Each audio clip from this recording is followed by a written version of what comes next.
Good morning mga kapigmate. So, ito na, diba kahapon, yung nag-ano tayo sa mga piglet natin, yung binukod natin. Binukod natin yung mga piglet natin. Tapos, ah, mga 10 oras natin hindi pinadede sa inahin. Simula umaga, 6 ng umaga, tapos nagpakain tayo mga 3:30 ng hapon mga kapigmate. So, may nagsabi sa atin kahapon na paano yan, mapapanis daw po yung gatas ng inahin. Kasi hindi madedede agad ng piglet, may stock sa tiyan sa katawan ng baboy, tapos mapapanis daw po yon.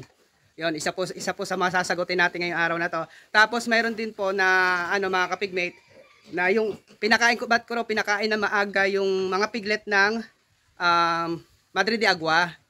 Kasi sabi niya, magtatay raw yung piglet, o baka raw magtae yung piglet kasi mga piglet pa raw dumedede pa sa inahin. Bakit daw pinapakain ng Madre de Agua? So, okay. So, puro ang ang mga comment nila doon sa vlog natin mga kapigmate about sa magtae yung piglet. Yung mapanis yung gatas kasi hindi pinadede maghapon yung piglet, magtatay raw magtatay raw yung piglet. Tapos pinakain natin ng Madre de Agua, tapos may kasamang grower, magtatay daw yung piglet. So, ito update ko kayo sa dumi nila para naman may may idea kayo. Para na rin dyan sa ibang basher natin, alam natin kung sino, alam nyo kung sino kayo. So ito po. So ito yung dumi lang naman nila. So yan. So yan ang dumi nila. Oh. Yan. Tapos ito pa. So hindi pa tayo nakapaglinis mga kapigmate, oh. Yan, oh. Kalat-kalat pa nga yung So yan mga dumi nila mga kapigmate. So yan. So ito pa. Tubol ba? Grabe ba? Tubol. Oh, yan mga kapigmate. So sa ganitong paraan mga kapigmate, kanya-kanya po tayong diskarte. So ako po, mahilig po ako mag-share ng mga idea sa pag-alaga ng baboy na ginagawa ko. So kalimitan sa ginagawa ko mga kapigmate ay may basihan po ako. Tapos yung iba pinag-aralan ko na, in-experiment ko baba sa sarili ko, na kasi marami nagsasabi na ganun, pag ginawa mo yung ganun, magtatay yung piglet. So iniwasan natin magtayo mga piglet na yun. Pero hindi ko iniwasan yung mga sinasabi nila na dahilan kung bakit nagtatayo yung piglet. Kasi yung mga sinasabi nila minsan mga kapigmate ay hindi po totoo. So ang pagpapakain po ng Madre de Agua mga kapigmate ay hindi nakapagpatai sa piglet, o hindi nakapagpalambot ng dumi ng piglet. Tapos, pagkagan nilang dede ngayon mga kapigmate. Tapos yung dede ng inahin mga kapigmate, papanis daw. So balik kung nanood kayo, napanood nyo yung mga nakarang vlog ko. Kahapon lang yun mga kapigmate. Kung napanood nyo yun, tapos ito, sabi mga magtatay raw kasi panis na yung gatas ng inahin kasi hindi ko pinadidehan mga kapigmate. So ito, hindi ko lang pinadede yung mga piglet kaya panis na yung gatas ng inahin. So yan. So dumi nila. Ito, tubol. Hulog na. Ayun o, ilalim. Tubol. So yan mga kapigmate, mga tubol. So ito pa. So yan pa, yan nadurog na. So yun po mga kapigmate, sa bawat vlog ko po, kaya ko pong patunayan na totoo yung sinasabi ko, at may ebidensya lagi, may katunayan. Kasi halos sa totoo lang updated naman ako sa mga binablog ko. Kunwari may ibang nagtanong dyan, kasi doon sa ginawa natin kahapon, may mga nagsabi rin sa akin na na pangit daw yung ganong paraan kasi magtatay yung piglet sa ginawa kong yon. Magtatay, mapapanis daw yung gatas, tapos pinakain ko pa ng grower, pinakain ko pa ng Madre de Agua. So, ito naman sila ngayon. So hindi ko pa pinapaliguan mga kapigmate kasi may pinuntan ako kanina. Nag-bike kami ng aking anak kaya hindi ako nakapag-vlog. So ngayon hindi rin ako hindi ako nakapagpaligo sa kanila. Kaya wala pa. So mamaya papaliguan ko na sila mga kapigmate mamaya. So kamunti ko na makakalimutan mga kapigmate. So bali 25 days nga pala nila ngayon. 25 days nila ngayon. So ngayon pala ako mag-inject ng Bexan SP. So injectan ko sila ngayon. So set up ko lang to. Inject tayo ng Bexan SP.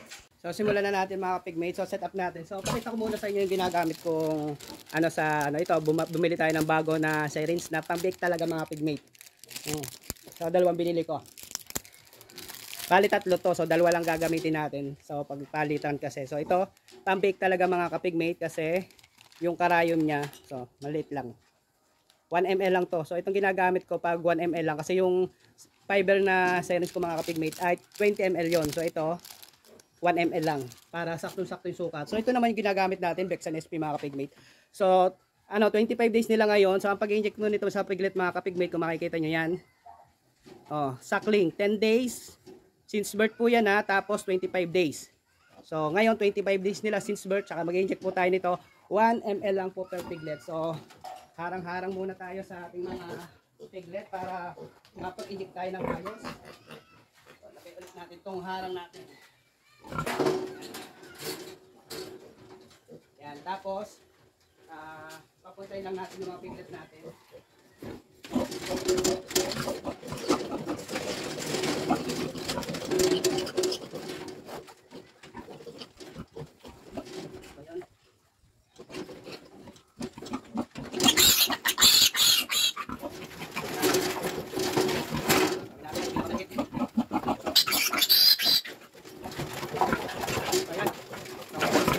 ML lang po mga kapigmate per piglet. Ito natin camera para kahit ay bagong-bago kabibili lang.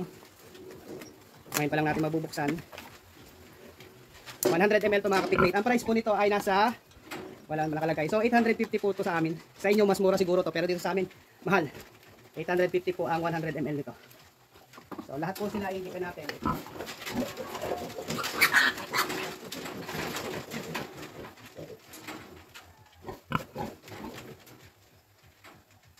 So dali lang ito mga kapigmate. So unahin muna natin ito pinakamalit. So pag-isip nito mga kapigmate, dito na ako sa may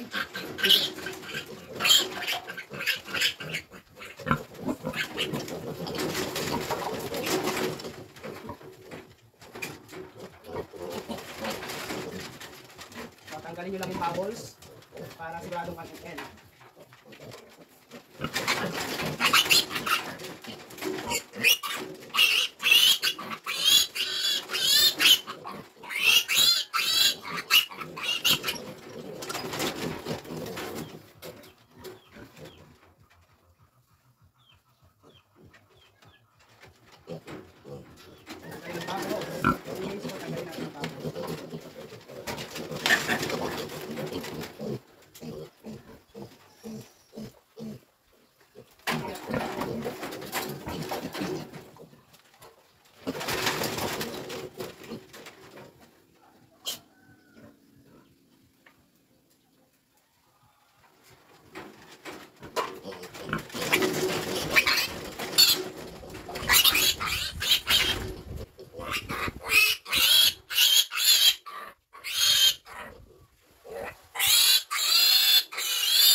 So,